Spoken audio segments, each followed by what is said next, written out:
you need special tools in order to open the Macintosh. And those tools are made by Apple exclusively.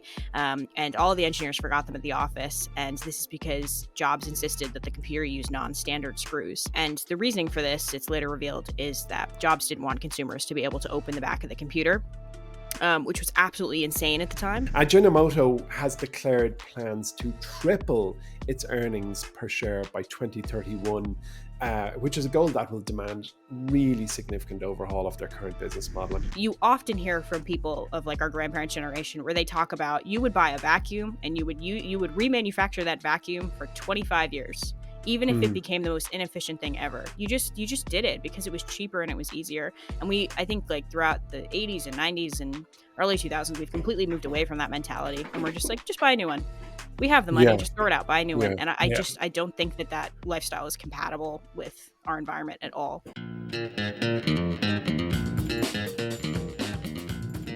I just want to give a quick word from our friends and sponsors at Vodafone Business. I used to think of Vodafone Business as only a reliable provider of mobile and broadband needs, but they're really stepping up to help Irish businesses grow and flourish in an increasingly digital world. So they now offer a whole array of digital apps, from productivity tools and security solutions to IT support and even website builders. More recently, Vodafone have launched their VHub digital advisory service. With its new service, Irish businesses of all sizes can get free one-to-one digital support and advice tailored to their business by simply booking a call with one of the VHub digital experts on the Vodafone Business website. Search Vodafone VHub for more information. Marie, Emmet, welcome to another episode of Stock Club. Another day in paradise. We've been recording non-stop, I feel like, for the last week. So I think we're really, no offense to both of you, but I'm sick of the side of you. Yeah, I get that a lot. In fairness, me and you, Emmet, I think are worse, actually. We go through like 4 meetings in about 2 days sometimes, which is rough. Yeah, exactly. And the worst thing about Zoom and this Zoom generation is that you are sitting in front of effectively a digital mirror all day. Oh, staring at yourself. That. You have to hide camera, hide selfie, whatever it is. Yeah, definitely, when possible. But sometimes it's not possible. Sometimes I'm on a call and there I am and I can't get rid of me. Yeah. And it is so weird. Like, imagine pre the virus, if a mirror was placed on a table every time you met somebody, it would have been the strangest thing. In board meetings, there's just those hand mirrors slightly to the right of who you're talking to. Do you guys find that you stare at yourself like the entire time? Oh, 100%. That's what we're saying. Like, yeah, it's awful. Yeah, it is awful. I mean, it's hard not to, because it's the face you're most used to, but the one you've actually never seen in the real world. And that's what I was just going to say. The most messed up part about it is that you're always staring at the inverted view of yourself. You don't even know what you actually look like. Yeah, it's strange. You're right. It's so true. Like, when we're looking at our lighting with a real image versus a virtual image, your left is your right and your right is the left. It kind of messes with your head a bit. I'd say people on like TV, like news announcers and stuff, get an awful warped self-image in themselves. I think it's inevitable. I mean, it really is weird. I've sometimes thought that if I lived alone, I'd have no mirrors in the house. I would have no interest in mirrors because, honestly, I've seen it. I've seen that face enough times to remember what it's like. I'd use it when I'm in the barber, so I could just keep an eye on progress, but I'd have no interest in a mirror in my house. That is a fact. Yeah. But then, so you get caught with that though, because then you'd like walk out of the house and you'd be covered in toothpaste or something. Yeah. And you like wouldn't know, and it would be like a long hanging time from your nose. Yeah, and then it would get to like 1 or 2 in the day, and someone would finally be brave enough to say it to you, and you would be going, "Oh my God, how long have I been walking around like this?" It would ruin the last several days for you, I think. Yeah, maybe my cousin did a half marathon with her underwear in her hair, which she had used to hold her hair back that morning, and didn't notice. Now, she's an absolute ticket. She's one of the funniest people, but it was not a comedic move on her behalf. It was absent-mindedness. It's so nice of you to put her on blast once again on this public platform. Thousands of people who listen to this podcast. Yeah. Right, before you tell anything more incriminating about your family members, Emmet, we're going to Japan this week. So we have to look into Japanese investments in general and the Nikkei 225 index as well. So the three of us have watched our free weekly newsletter, Charging for Fearless, pump out international investment after international investment. They're all very good ideas.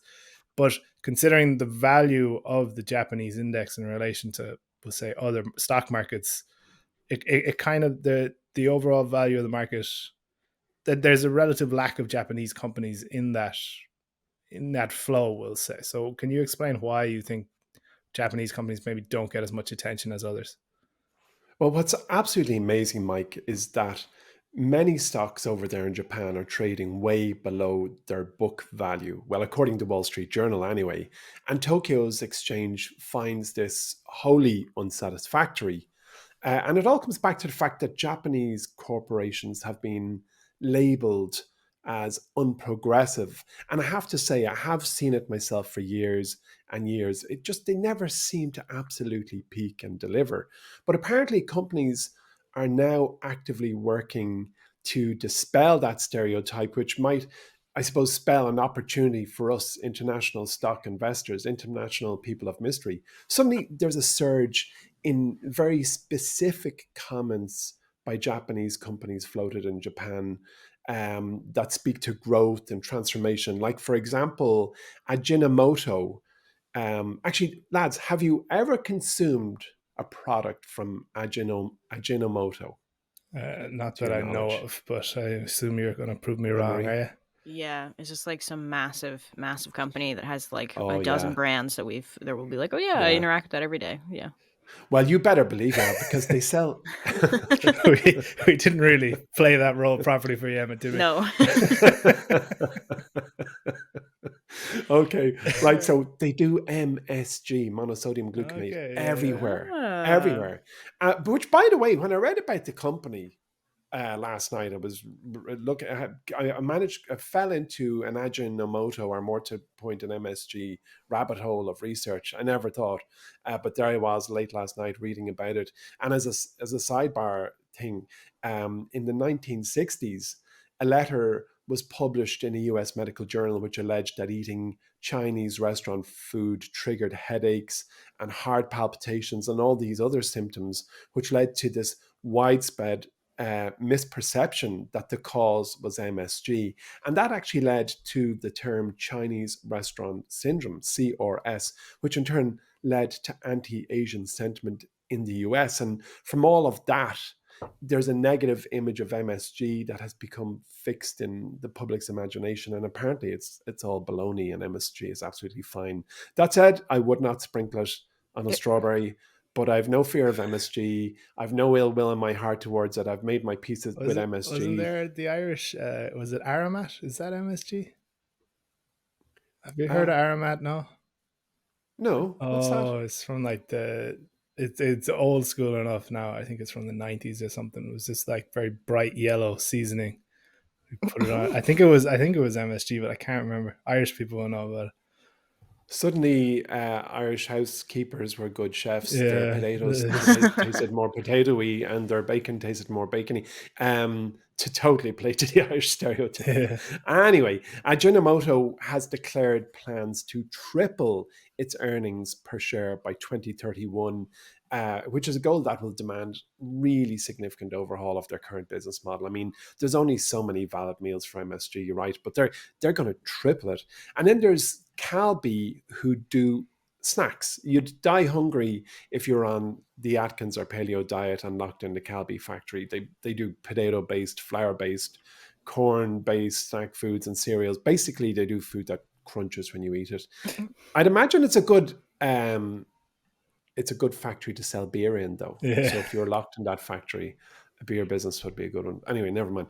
Anyway, it said earlier this year that it had been hampered by, quote, a conservative, inward-facing corporate culture and weak ability to affect change. And the net upshot is the 74-year-old company has pledged to revamp its business and boost its profits. And when I read the statement, I just made me realize once again the Japanese do contrite very well. They really are so apologetic. They punish themselves really when they identify something that is perceived as a weakness. But if we look at other names that are far more familiar, Nissan, for example, has decided to increase its annual dividend with plans to raise it further, which signifies a really direct move to enhance shareholder value and trust. So these strategies are collectively working towards basically a singular goal, which is to convince investors that Japanese corporations are evolving, that they're embracing change, that they're determined to offer better growth and ultimately better returns for investors like us. Mm. And the Nikkei, and is it Nikkei or Nikkei? I'm not sure fully how to pronounce it. I've heard both pronounced, but I've always called them Nikkei. Yeah. Nikkei. I kind of blend both Just pronunciations. kind of Nikkei. There's some words I kind of fudge because I've actually hit a pronunciation wall. So anyway, let's not go there. It's one of those words I've read it hundreds of times, but I don't know how many times I've said it out loud. Nikkei. But we're going to go Nikkei for this episode, anyways. That's the Irish pronunciation. Nikkei. How are you, Nikkei? There's a How's it going, Nikkei? All right there, Nikkei. I heard you have an index. So the Nikkei has had a huge start to the year. It was outperforming the Nasdaq. Is it still? I'm not sure. Yeah. So as you said, it's Japanese primary stock index. It's basically the S&P 500 of Japan. And it has witnessed a remarkable surge this year, up from about 26,000 points to about 32,000, which is a 12.5% increase. So I'm not sure if that's ahead of the Nasdaq, but it's certainly been a performer. Yeah. So what are the trends or the influences that have been behind this surge? Well, there's a few reasons. First and foremost, from what I can see, good old-fashioned currency dynamics. A weaker yen has made Japanese goods and services more competitive in the global marketplace. And this currency advantage in turn has benefited Japanese companies, which ultimately leads to positive repercussions for the stock index. So where previously it was too expensive to put MSG on your spuds, you can now do it. No problem. It's good value. So then there's also, I suppose, joint first place for what's driving the index is endorsements from the gods. Like in this case, Warren Buffett has given his all-knowing nod of approval to the Japanese market.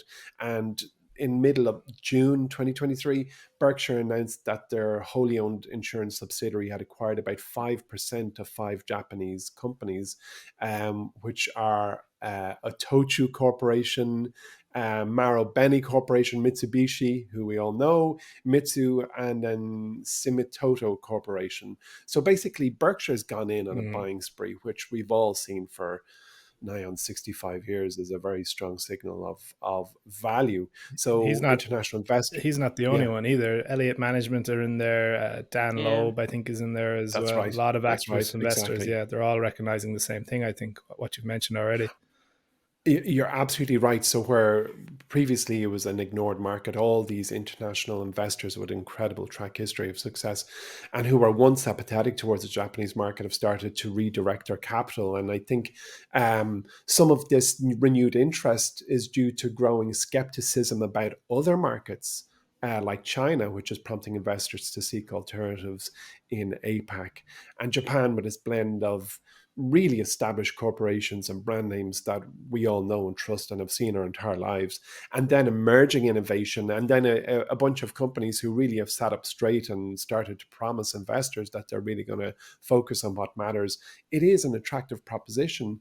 And then there's other factors as well, like the overall robustness, is robustness a real word? But the overall robustness of Japan's economy, which definitely has provided, I suppose, a solid backdrop against which companies can actually thrive. And we've discussed this before. I think it was me and you, Anne-Marie, around the kind of complexity of the corporate governance over there. And there's a lot of companies that own shares of other public companies. So if you have someone like Warren Buffett or even Paul Singer from Elliott Management who can come in and crack the whip and tighten things up, it seems like it's low-hanging fruit for a lot of these major investors if they focus away from complexities and simplify and just bring it into just how do we get shareholder returns up to a point we want, basically. So I think there is a lot of opportunity there. Emmet, you mentioned this earlier, the price to book ratio. So why is it so significant in Japan, and what are the limitations to that? Yeah, the price to book ratio has really emerged as this really salient metric as a benchmark for valuation, not just in Japan, but everywhere really. And the Tokyo Stock Exchange noticed, I suppose you could say, that nearly half of its listed entities were trading below their book value. That's unbelievable. And it really sounded alarm bells. And as I'm sure our listeners know, when companies trade below their book value, it indicates that a market values them at less than their net assets, which really is a concerning sign for investors, and it highlights potential issues with profitability. It's more concerning sign for management, no? Oh yeah. Oh yeah, you're right. You they're would being think you they're would being think that. painted by saying they're worth minus value to a company and what they're doing. Yeah, I mean, I've always celebrated management teams that lowball their expectations for the quarter or half year ahead, and we've always said it's great when you see a company smash its own targets quarter after quarter. But it seems that there's an excessive helping of modesty from Japanese businesses and leaders, and there's this fear of not thinking big but promising big. Yeah, So they definitely um, consistently under promise. Now that actually leads to, and do they over deliver? Not necessarily, but I suppose when, as much as it's concerning for investors, and you're right, absolutely concerning sign for management team, it really does indicate that there's some unrealized value or unacknowledged value. I mean, there's value sitting there, but will it ever be acknowledged? And like Peter Lynch in his book One Up on Wall Street, which we speak about regularly on the podcast here, identifies the, I think, 6 or 7 or 8 types of companies. I can't recall how many he said, but one was a value play.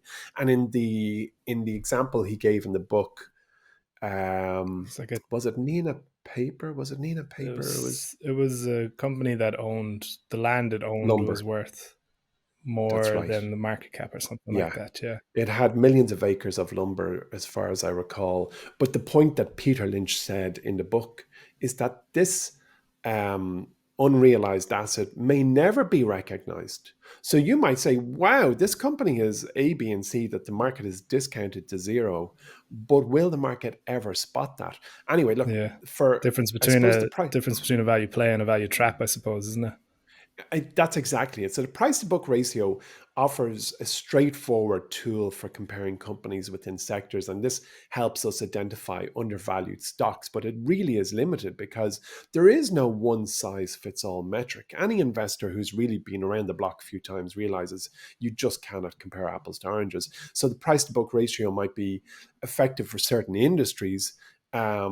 But absolutely is useless in others. For instance, it's not really useful for sectors like banking, where giant banks, like their raw material is cash. So they might have capital reserves on the book or have a ton of debt outstanding to their end customer. But on the book, when you look at the price to book ratio, it does not look well. And then on top of that, it doesn't capture intangible assets, which is really flawed when a significant portion of modern companies lies in intangibles like intellectual property and brand value and goodwill, and going for something that heretofore has never been done before. And I very often on the podcast talk about CRISPR, not just CRISPR therapeutics, but CRISPR as a human pursuit. How are you going to use a price to book valuation for a business that is out to utterly change humankind with something that has never been done before? So anyway, look, net bottom line is that when you use the price to book ratio, it carries a risk of oversimplification. And it's fine if you understand a dozen or 20 companies on your spreadsheet, so to speak, and you realize they're all broadly businesses that you can use price to book for. But when you apply it to an entire nation as listed on a stock exchange, in this case the Nikkei, you basically see its you basically see its flaws. Yeah, I suppose it's recognizing something is undervalued isn't Mm. the whole hog. Some things are undervalued for reasons, and figuring that out is as much, or if not even more important. In the last couple of years, even the last 12 months since we launched Charging and Fearless, I have awoken to the criticality of having a broker, or at least a couple of brokers, that allow you access to markets beyond the two big ones in America. And definitely New York Stock Exchange and NASDAQ are the two exchanges that I suppose are ring fence around the safest investments. Not saying that, what I mean is governance is best and it's at its peak in America, and the standards by which you need to adhere to in order to list your stocks on the two big exchanges in America is the highest, and Sarbanes-Oxley is there. But there's massive, massive value, untold value, in dozens and even hundreds, well, nearly hundreds of other stock exchanges around the world. Like Sweden is an incredible stock exchange. I'm looking at stocks, and I'm looking at the output of a tool we're building for something we'll unveil soon enough. and Sweden is an amazing hunting ground for great investments, as is Norway, as is Denmark, as is Japan. And really, traditionally, if you like, I have logged on to my broker. My main brokerage account is TD Ameritrade, soon to be Schwab. Actually, Schwab, the day after tomorrow, they're fully switching over day after tomorrow as we record on Wednesday, 30th of August. But I know that they have pretty far reach. They have a wide reach into a lot of exchanges, but I'm seeing more and more value that really requires a broker who can settle almost anywhere you want. And I'm a huge believer now in retail investors looking at the reach of their broker as opposed to just the two big ones in America. Yeah, and there's a cyclicality to it too. I think Ben Carlson wrote a great piece recently about international diversification, and we'll have short-term memories here because US stocks have outperformed everything by a country mile in the last, we'll say, 10 to 12, 13 years. But before that, international stocks and emerging market stocks were far outpacing the US. So it does flip-flop a bit. So it's important to kind of to keep the eye out, I suppose. Yeah, I was speaking to Chris Mayer recently. I've had a few chats with him, author of 100 Baggers, again in preparation for a new MyWallSt product, and effectively he named two businesses that he has very, very high conviction for. And that, let's just say, if you're going to try and find 100 Bagger, you put these near the top of your list, and to buy them is tricky. Like, it's difficult. It's not just log on there now and throw a few bob in. It's actually a bit of an odyssey to try and find a broker that will help you buy them. Yeah. Okay. We'll leave it on that teaser there, Emmett. So, Anne-Marie, we're going over to California, very far away from Japan. This is a pretty serious 180 for Apple. So it's now actually supporting the right to repair bill that's currently looking to be passed in the Californian courts. So why is this such a big deal, both for Apple and then for its customers as well? Yeah.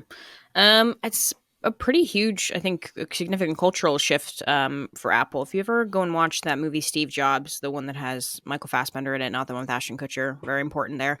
There's this pivotal scene kind of in the beginning of the film, and it's immediately before the Macintosh computer is going to make its 1984 debut. Very intense. They're in the hall. They're preparing for this live event, and there's a system error in the computer. And one of the engineers comes over and says, if it's a hardware issue, we can't get into the back of the computer. And Steve Jobs is like, okay. And Joanna Hoffman, who is Steve Jobs' right-hand woman for a number of years, who's played by Kate Winslet, is really confused. And she's like, what do you mean you can't get into the back of the computer? Just open the computer. And it's revealed then that you need special tools in order to open the Macintosh. And those tools are made by Apple exclusively. And all the engineers forgot them at the office. And this is because Jobs insisted that the computer use non-standard screws. And the reasoning for this, it's later revealed, is that Jobs didn't want consumers to be able to open the back of the computer. Which was absolutely insane at the time because at-home computers were incredibly expensive, and it was not uncommon to hear somebody building their home setup piece by piece, or, they would make an initial investment into a computer with the assumption being, okay, I will update the RAM in 6 months or 9 months or whatever. So the fact that he was arrogant enough in 1984 to say, no, we're going to ship a computer that no one should need to open was pretty insane. And it's like the point of that scene is to introduce the concept to the audience and also to Kate Winslet's character that Apple, from its very conception, was building a closed loop system. From the very ground up, they wanted to own and control absolutely everything that they were producing.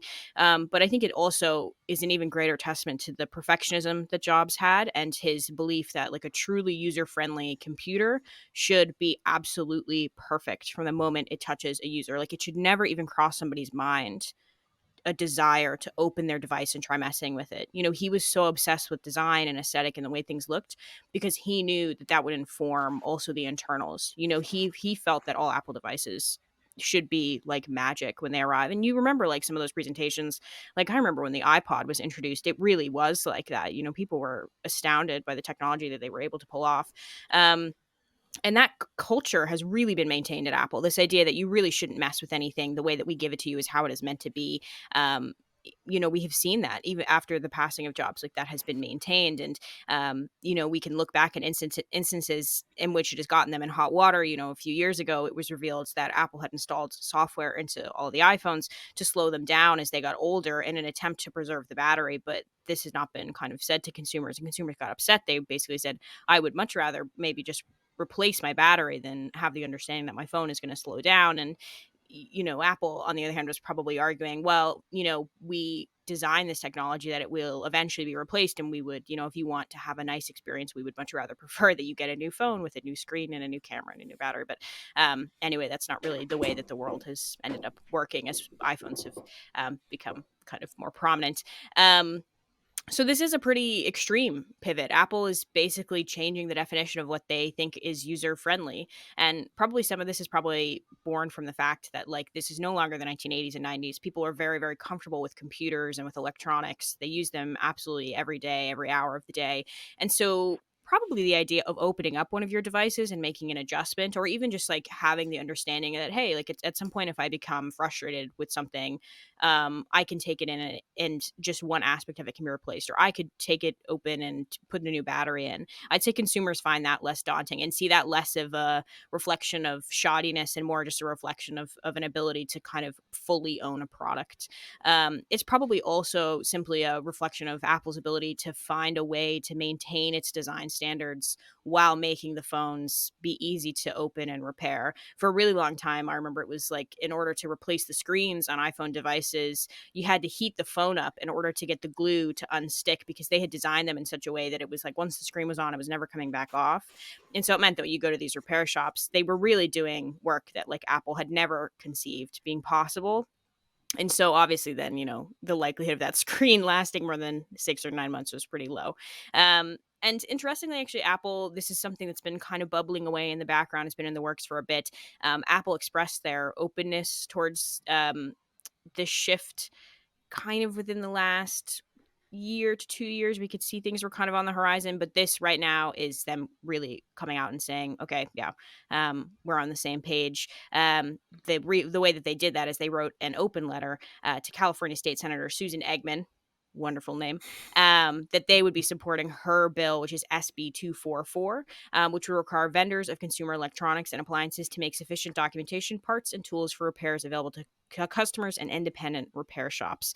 And while this is just a single bill that they've written a letter of support to, there are 14 others currently sitting on state floors in the United States, and the European Union has proposed very similar legislation. So as of right now, probably getting on the right side of this is just probably a forward-thinking business move as well, because if it's coming down the line, you may as well be ready. So what are the motivations then behind Apple getting on the right side of this? They've been pretty much fighting it for 20 years, more or less. Oh, you're saying 1984. Yeah. My optimistic side says love of the consumer and the environment, and my pessimistic side says money. So as I kind of mentioned in the last question, they've been trialing this already. So in 2021, they announced the self-service repair program, which was small. It was kind of like a beta tester. It only initially started in the US, and that allowed customers who were comfortable with the ability to gain access to tools and parts to open their iPhone 12 and 13. And then a couple months later, they rolled it out that they would allow consumers to open the Mac computers that had an M1 chip. So that was kind of, ones that Apple themselves had manufactured, more of the internals. And this program was pretty interesting because not even 2 years prior, in 2019, Apple had gone in front of the House Judiciary Committee and argued that by doing their own in-house repairs, they had never, ever made money. They said, hey, we have allowed consumers to bring in devices to have batteries replaced or have screens replaced for over a decade, and we have never, ever turned a profit on that service. So this just isn't something that we can feasibly do. And then 2021, they pop up, they go, never mind, if you want to do this in your house, fair enough, we'll sell you the parts. But as we just kind of know from our own usage and, looking at statistics, and we know that iPhone sales are slowing, and iPhone sales make up a significant portion of Apple's revenue. We end up keeping our phones for longer. I think I have an iPhone 11. I have had that in December. I will have had that phone for 4 years, and it's fine. It works fine. I've not really thought about getting a new one. I'm very because they got caught slowing down phones. So yeah, I'm very much kind of I had an iPhone 5 prior to this one, and I used that thing until it would not turn on anymore. I was it just didn't have motivation to kind of swap it out. And so I would say Apple has sat down, they probably crunched the numbers and they determined, listen, this is inevitable. People are keeping their phones for longer. So we may as well get some revenue out of them. And as anyone who's like walked around any kind of major city, we know that there are an awful lot of phone repair shops that are making money doing this work anyway, using unauthorized parts, stuff that's been taken off of old devices and pretty shoddy workmanship. And I would say Apple is just going to attempt to box those players out and make this an authorized service. According to an article in The Guardian, already we know that the way that Apple has priced its authorized parts to third-party vendors and third-party repairs people, it is almost impossible for these shops to compete with Apple in terms of pricing. In many cases, Apple is going to offer the cheapest prices for its work that will be authorized and insured. So really, for most consumers who are thinking like me, who are thinking, do you know what, I would like to keep this device for 5 or 6 or 7 years, they would probably say, do you know, it's worth paying the premium on having this repair service done because I know it will be insured, and the likelihood of, the screen going black after 6 months, being going to have to go to another repair shop and pay again is low. Yeah. So I say that's the market here that they're tackling. If we hazard a guess now, Apple actually announced yesterday, so the 29th, that it will be having a big iPhone conference on September 12th. And I wouldn't be surprised to see them come out with like a big repairs spec and, consumer ideas section. I wouldn't be surprised to see them say, okay, from now on, we would recommend that consumers have the batteries in their phones replaced every year or every 2 years. And, we will offer the ability that as we bring out new cameras, you can have your phone brought in, you can have the camera replaced. Or, if you want to upgrade the internal chip, that will be fine with us. And I think that's a big key thing, because you have to remember that Apple has spent the last 2 years building out its in-house component manufacturing. It will begin making its own iPhone chips by the end of this year in Arizona, and it is already manufacturing the M1 chip for the computers, effectively boxing out Intel. So I would say as well, there's probably a more realistic opportunity here to turn a profit because it's controlling more of that infrastructure. It's again, yeah, it's like there has to have been a massive shift since 2019 that this is now financially viable for Apple. I cannot see them just, throwing in the towel and saying, yeah, we'll just resign ourselves to think that people will keep their devices for 7 years. That being said, it is still worth remembering that the hardware is important, but the software rules the day. And, as we have seen over the last couple of years, as they release iOS updates, oftentimes if you have a phone that's older than about 6 years, they will announce to you, oh, the new iOS will not be coming to your device, which is fine for a while. You usually get away with it for about a year. But then it gets to the point where like apps will no longer work because the companies are no longer supporting the older versions of the apps. And then usually you get hit with some kind of security concern down the line because Apple isn't releasing updates to the security system as well. So while this is, a fix for kind of the middle ground of holding on to phones, I certainly don't think Apple is going to be repurposing and remanufacturing iPhones to have them have a 10 or a 15-year shelf life. Yeah. I have a little kind of out there theory about this, and it's entwined with the iOS, the 14.5, the privacy update, basically, that set all advertisers on fire. Yeah. Is Apple management just trying to do everything they can outwardly and visibly to stay on the right side of regulators and kind of be looked at as protecting consumer while they build up this $3 trillion behemoth that just dominates everything? I think, you could be right there. That conference that I mentioned, the iPhone conference that's happening in September, that is actually also the same event in which Apple will be introducing the first iPhone that will feature a USB-C, which was a regulation that was put in place by the EU in an attempt to reduce the number of electronic cords and charging cables that are being produced. So that, again, is Apple bowing to regulators and saying, okay, yes, we will remanufacture our products to meet these standards. Yeah. But I actually think the thing that you said there is interesting. I think it's less of a play for regulators and more actually of a play for consumers. I think that Apple gets away with a lot because they have been able to adopt almost like a sense of justice into their branding effectively. A sense of, we will make the right decisions. We are on your side. And in a lot of ways, I think it allows Apple to often sidestep the kind of the lumping in to big tech when we criticize huge corporations. We will rake Amazon and Meta for not thinking of consumers first, of thinking of profit first, of making, things very, very, it's making things difficult for consumers to understand, making it so that we don't really, we can never sit down and say, how much data is Meta actually scraping about me? Where is it going? Who is it being sold to? Yeah. We Think of how much more is in your iOS and iCloud and all the rest, but it's just not a yeah. question. like we could probably make an entire podcast about the frustrations of trying to cancel Amazon Prime, Yeah. and yet Apple has complete control of the iOS Apple Store infrastructure, which basically means that all apps have to be effectively sold through them, and they take a huge portion Yeah, of the so like, percentage. what is it? 250 of your Amazon Prime subscription goes to Apple. Yeah. Yeah, Yeah, if it's been made through the App Store. So, um, yeah, I think like this is kind of the goodwill that they are happy to take on, because they have clearly. I guarantee this is 2 or 3 years worth of research has gone into this. Apple doesn't do anything in a reactionary way. yeah. Everything is planned. Um, so yeah, I think it's just them trying to appear correct. And I think the reason that people get so upset about right to repair is like you feel like you're being wronged because you think I own this thing. I should be able to do whatever I want. I should be able to open it up. And I think that sentiment is captured really well in this like really wonderful article that came out a couple days ago in The Atlantic. It's called Good News for Your Sad Beaten Up iPhones by Damon Beers.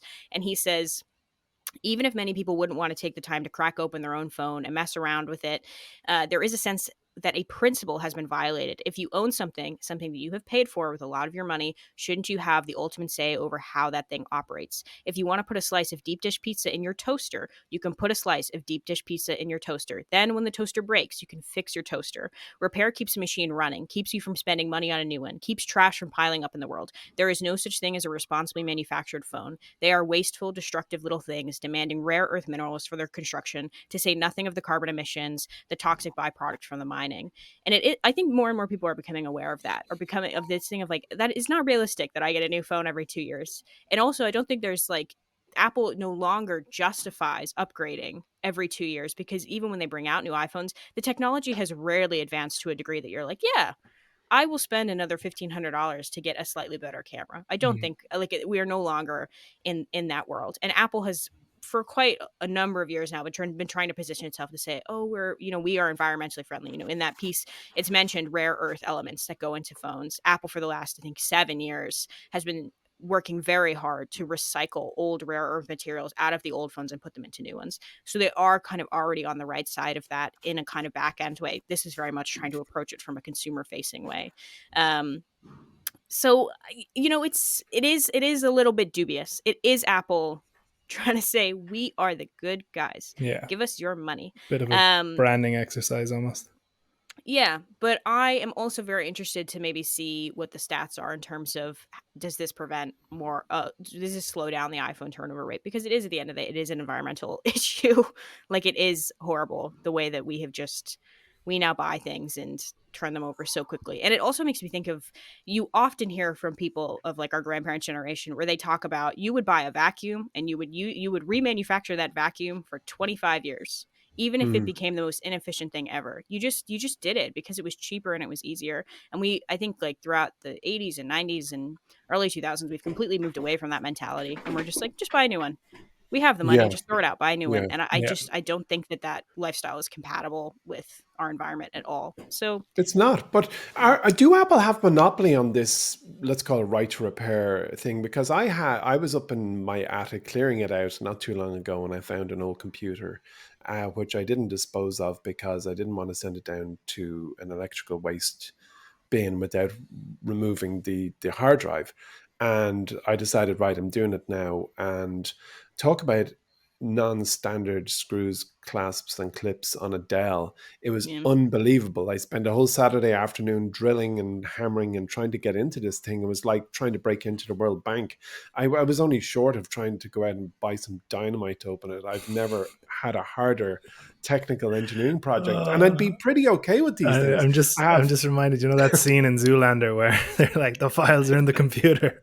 I feel like Emmet is that's right. I was standing Dell on the table attic. banging it. Yeah, and honestly, so the customer problem, if you will, that you described there, Anne-Marie, is one that I have lived, but it wasn't with an Apple. I wouldn't attempt to do it in an Apple, but I certainly have had it with other machines, and in this case, a very old Dell that was sitting out in my back garden with tools strewn everywhere. I do think the industry has followed in Apple's footsteps and felt as well, oh yeah, we should, because they make more money just saying buy a new laptop. But I think the real testament to like how real this promise is from Apple is when we see what the documentation looks like, because that is part of the bill, is when this goes through, is they have to provide clear instructions of like how everything works and how you open the phone and how, you know, if you want to replace the RAM or the processor, this is how you would do that. This is what every component in the computer looks like. And Apple is very good at making consumer facing educational content for other things. But if they don't really want people to be doing it, they will make a very boring, ugly little guidebook that, you know, you won't want to bother with. But I think if it's done very well, I think then it is a realistic expectation of they believe people will do this. They believe people will open their phones and try and replace elements of it. Interesting. Okay, I like that kind of take. Okay, we were talking about Japanese stocks there, and where one place where you can get new Japanese stock ideas is Charging and Fearless. So that is our weekly newsletter. It's completely free. No one else is covering the markets we covered, where we deliver to you a weekly stock pitch that could be from anywhere in the world. And we are going to make an intention to put more from the Nikkei index, as Emmett so eloquently called it. So it's a completely free stock pitch every week. You'll have it read in about 30 seconds flat, and we can almost guarantee most of these companies are going to be brand new to you, which is where you get an edge. So you can sign up now in the show notes for this episode. Okay, let's run through a big deal or no deal, Amish. This one is funny. OpenAI launches a business version of ChatGPT that competes directly with Microsoft, which is pretty odd considering Microsoft is OpenAI's largest backer and investor. Big deal or no big deal? OpenAI claims it will run twice as fast as the paid version, and that data from customers of the product will not be used for the training. But on the other side of the wall, Microsoft has also released its own ChatGPT-based product, Bing Chat Enterprise. And it's worth noting that OpenAI and Microsoft are separate companies and have had occasional conflicts. Well, I suppose it's hard to say if the big deal or no big deal at the moment, but when you consider the unprecedented impact that GPT had on retail users, everyday users, I'm going to say that this is a big deal. I would not like to be competing with GPT, even if I was Microsoft. So yeah, I think it's a big deal. What about yourselves? What do you think? Well, I wouldn't want to be competing with anything that I own 49% of. Yeah. Seems like yeah, that's true. That seems like that's so true. Man United owning half of Man City, like. Yeah, that's a fact. That is a fact. Yeah. It's kind of, but it doesn't remind you of like, it's like when a child tries to overthrow their parent. You know, it's like it's the kind of changing of the guard a bit. I'm interested to see how good it is and how much it eats into Microsoft's business. Yeah, you could see like something. I'm not sure. Excel is a perfect example. If you could just have a little text box to say exactly what you want to do without knowing about macros or formulas or anything like that. So yeah. Okay, Anne-Marie, this is straight out of The Big Short, basically. But Zillow Home Loans is now offering mortgages with a 1% down payment option. Big deal or no big deal?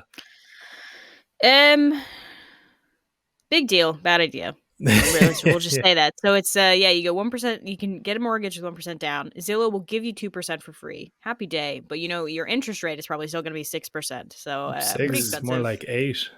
Yeah. Zillow has gotten into this space before. They were doing the iBuying thing back in 2020, 2021. That didn't work out. They got out of that space. They have been underwriting mortgages already. That was kind of where they had been trying to move in the last year or two. With the idea being, maybe if you were searching for homes on Zillow, then you would want to get your mortgage to them. They haven't turned a profit on that yet. Was it last quarter, $167 million loss from that section? So they have kind of infrastructure set up. So I'm kind of wondering, is it them being like, well, may as well try it out? So what could go wrong? I know what could go wrong. I read an article about this, and the top comment on it was very smart, where was someone being like, if you cannot scrape together more than 1% for your mortgage down payment, what's going to happen like if your roof leaks or you need to get like new floors or something? You know, you do any kind of maintenance in that home, you are likely not going to have the cash on hand in order to deal with it. So it's a recipe for disaster. Do not get a mortgage through Zillow. Yeah, there's like, we could do a whole episode on this, but the US housing market at the minute is in such a flux. I think the average mortgage rate people have on their homes is 3.6% at the minute. Mm-hmm. And the current going mortgage rate, if you were to buy a new home, is like 7.5, I think. So there's such a supply glut there. No one is going to sell because they would get such a worse mortgage off it. And then I also saw that I think 20% of new homes are being bought by investors as well. So it's like one of the most unaffordable housing markets and one of the most hardest to attain a housing markets I think there's ever been. So something's really going to have to change there. Yeah, but we even And the have that American dream with the here. white picket fence. Sorry, Anne-Marie, like the American dream with the white picket fence is it still intact, Anne-Marie? Do you think that your peers in America have abandoned the idea of home ownership or haven't embraced it just yet? I don't think they have abandoned the idea. I think it's kind of been taken from them. Mm, You know, you see a lot of statistics about like um how old on average people were when they buy their first homes, and they're usually in their mid to late 20s. And I know that people are not getting married as young, so that's a contributing factor. Um but not like millennials have effectively almost been completely boxed out of the housing market. And like we had terrible statistics come out about Ireland recently. It was something like people under the age of 29 in Ireland, it was like 80% of them or 85% of them were living at home with their parents. Mm, Um it was unbelievable. I shocking. because of the cost actually of living. didn't believe it. I actually, no, that's Yeah. absolutely incorrect. That cannot be right. But it's quite sad, really, that Ah, there's so many layers to the problem. You could peel it back and get accusatory at any one point in time or any one policy, but on the big picture, it's a very, very complex equation. Yeah, I Yeah. It's think yeah, major factor in, but we're talking about Ireland, but the US as well, is just lack of supply on both Yeah. sides. Yeah, yeah, Yeah, and yeah. also just like a lack of regulation about who is allowed to buy new supply. Because on the same topic of Ireland, somebody ran an analysis. I think it was the Dublin Inquirer. It was like an independent news organization ran an analysis, and they found that because Ireland is not one to like apartment buildings. That's just kind of Irish Mm. people really want to own the piece of land on which their home sits. But I do think like Ireland is becoming a major city. We need to have apartment buildings, and so there were some built last year, and of the apartments that of new build apartments in Dublin that came available last year, 90% were bought by like Oh, mm. investment funds. It's So awful. mm. like that's just that will be held in perpetual rent by some poor individual Yeah, forever. That's right. And I know we're going down a completely different avenue to our core topic, but I think government has made decisions to try and dissuade investors from sucking up all these apartments, but their price point is at a place and their lending market is at a place where, let's say, a normal is single or couple, in the springtime of their life or career just can't afford it anyway. And Marie, you and I were talking about an apartment development not too far from where we both live, where it was one of these it was like one of these WeWork, whatever you call it, type Yeah, places where what was co-living what space. was a co-living space, and they promised a price of can you recall there was a promised Yeah, price of X and then I it went think to it was Y. they had initially when they got the permission from the government, it was they so it's a co-living space, which would be like you effectively have like a very tiny studio apartment, but you're fine with it because they have a bunch of like community spaces. So they had like a movie theater, they had a gym, they had like big communal giant kitchens if you didn't want to cook in your apartment. They had like massive sitting rooms and game rooms and that type of thing. And it was intended for like people under the age of 35 who, they might be moving to a new city and be like, how am I going to make friends? So I kind of like that idea. But the planning permission they got said that they were going to start, I think, like 750 a month. That was going to be the entry level unit, and they came to market at I think 1350. yeah. And that's So like just Shame. that's insane. greed, necessity. It's awful. Mm, It's awful. mm. But right, we're gonna have to nip this in the bud if we want to get in under an hour for our podcast today, lads. Anne Come on. Marie, you're going to close us out with a elevator pitch. So this is one for the nerds. What stock are you pitching to us? Yeah, this is a cool one. Like this was very unexpected when this came up. I liked this one. Well, Emmett, you're the only one who actually hasn't seen this yet. Do you know Warhammer? It's a The game. game? Yeah, Yeah, tabletop game. Yeah, Warhammer. yeah.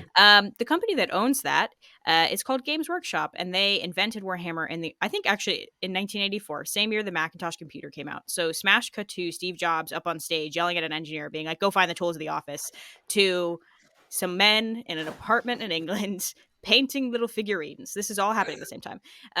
So Warhammer is like comparable to Dungeons and Dragons. It has a Yeah, very obsessive fan base. People are very huge. excited. Yeah, but unlike Dungeons and Dragons, there's a huge collector element to this because you buy the figurines and then they need to be painted. So that's a big, so there's like a whole cohort of people who they just want to collect figurines. They don't want to play the game. And then there's people who are actually just obsessed with the lore of it, because built around all of these games is Tolkien, like Lord of the Rings, like stories. They have magazines, they have books, they have video games now, audio series. Like it's a huge thing. It's a world. It's definitely one of those things of like, when you're outside of it, you're like, whatever. And then as soon as you're in it, it consumes your entire life. But it turns out that this business is just raking in the cash because it is completely vertically integrated. Who knew? And obviously, like, a big part of this is culture, is community, is maintaining that aspect. So they have a bunch of in-person retailers that they own. They own 526 in-person retailers all across the globe. 399 of those in-person retailers have one employee, the store manager. Because Wow. it's meant to be this place, where little fans go in and they get to buy their figurines, or they get to have little meetups, or they get to go in and play the game. It's like a little community space. It's a third space for people who love Warhammer. Yeah, And they were like, you and only need, you're cultivating your experience completely yeah. by owning everything. Yeah. Yeah. And they were like, so we only need one employee. So all of their locations are profitable. All of them turn a profit, which is Wow. crazy. So it means that they have a gross margin. Hold on. Turn away for that one. It means that they have a gross margin of 68% and an operating margin of 36%. The company does. And they can pay. This is for a retailer, Yeah, basically, which is a nuts. retailer. Yeah, They can pay a 4% annual dividend. it's huge. And all they do is make figurines. Yeah, we saw the chart you had in this week's Charging and Fearless as well. The return on capital employed is in the 3 figures, I think, for the last couple of years. Is that correct? 2023, 133%. Yeah, so that works. That works in most places. Wow. That Absolutely is amazing. crazy. Yeah. And it's a refreshing business model insofar as it's anti-digital. It's moving away from screens. It's going back to a form of gaming and community that existed in the 70s and in the 80s and when I was in college in the 90s. And there's something really, for me, nostalgic about it, even though I never really played Dungeons and Dragons at all. And I certainly never played Games Workshop's game. What is it? Warhammer. Yeah. Yeah. So, but there's something about it that appeals to me as a virtuous investment, because it's good old fashioned being a human. Yeah. And here's the best part about it, right? They just signed a contract this year for a TV show with Amazon. Really? And it's going to go to Amazon Prime, and it's in pre-production at the minute. They're figuring it out. And tied to it, and a producer in it, and I think he's going to star in it, is Henry Cavill, who played Superman very famously, because he, for the last 10 years, he's obsessed with Warhammer, and he talks about it all the time, like in a lot of in any interview he gives, he says, the number one thing I do when I'm off is I go and I play Warhammer. And so it means that fans are obsessed with him because they feel really like he is the responsible person to take up this venture. And so I think it'll be good for fans, but I also think we've had a lot of video games get adapted recently. We've had a lot of books get adapted recently, fantasy worlds, science fiction worlds, that then get these massive, bigger, much larger cult followings. Like, think of Game of Thrones.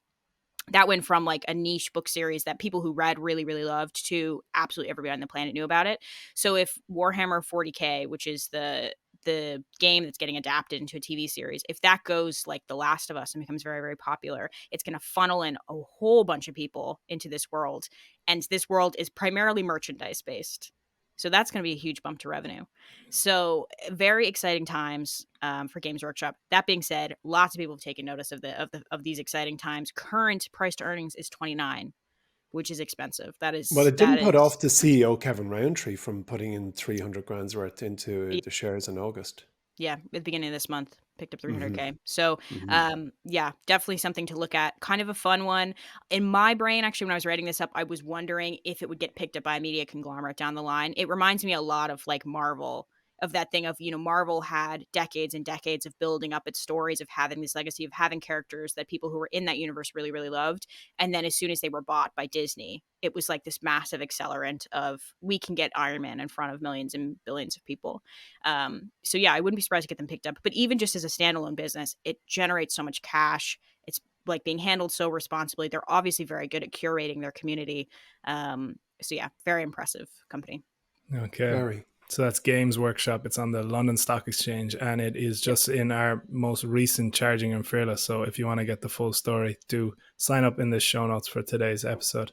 Okay, we're going to finish out with the quick word from our friends and sponsors at Vodafone Business.